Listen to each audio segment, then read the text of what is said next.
কি ইদানিং আপনার স্বামী আপনাকে একটু কম ভালোবাসছে? কোনো চিন্তা নেই, মজার মজার রান্না খাইয়ে স্বামীর মন আবার জয় করে ফেলুন। আজকে আমি নতুন একটা রেসিপি নিয়ে চলে এসেছি আপনাদের মাঝে। আর আমি শিওর এই রেসিপিটা যদি আপনি আপনার হাজব্যান্ডকে একবার রান্না করে খাওয়ান, সে কিন্তু আপনার ফ্যান হয়ে যাবে। সো আসসালামু আলাইকুম, হ্যালো এভরিওয়ান, সবাই কেমন আছেন?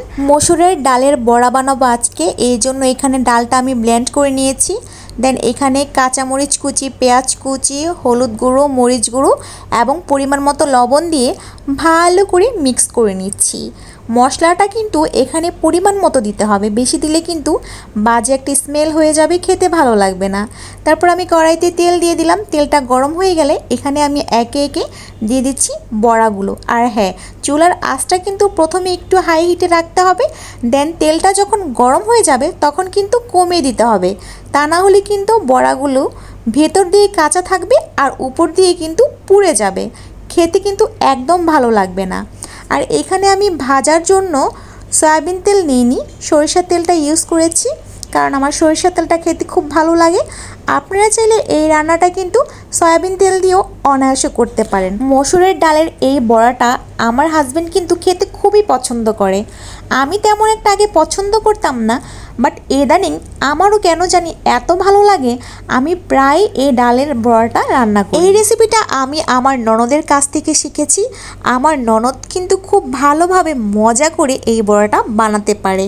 একদিন আমি ওর বাসায় বেড়াতে যাই, দেন ও আমাকে এই বড়াটা রান্না করে খাওয়ায়।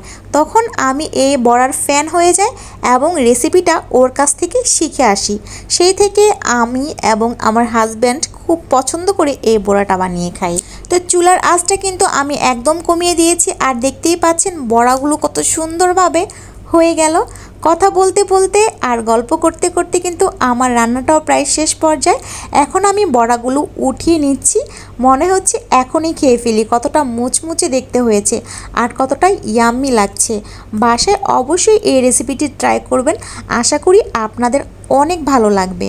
আর এরকম মজার মজার রেসিপি পেতে অবশ্যই আমার চ্যানেলটিকে সাবস্ক্রাইব করে রাখবেন। আমি কিন্তু অনেক ইজি আর ঝটপট ওয়েতে রান্না করে ফেলি। আসলে রান্নাটাকে যদি আপনি অনেক পেইন মনে করেন তাহলেই পেন, অনেক সহজেই কিন্তু অনেক মজার মজার রেসিপি বানিয়ে খাওয়া যায়।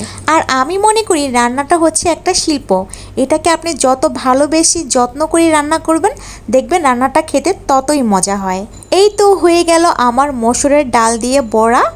সো কেমন লাগলো অবশ্যই কমেন্টস করে জানাবেন। আর ভিডিওটি ভালো লাগলে অবশ্যই আমার চ্যানেলটিকে একটি সাবস্ক্রাইব করে আমার পাশেই থাকবেন।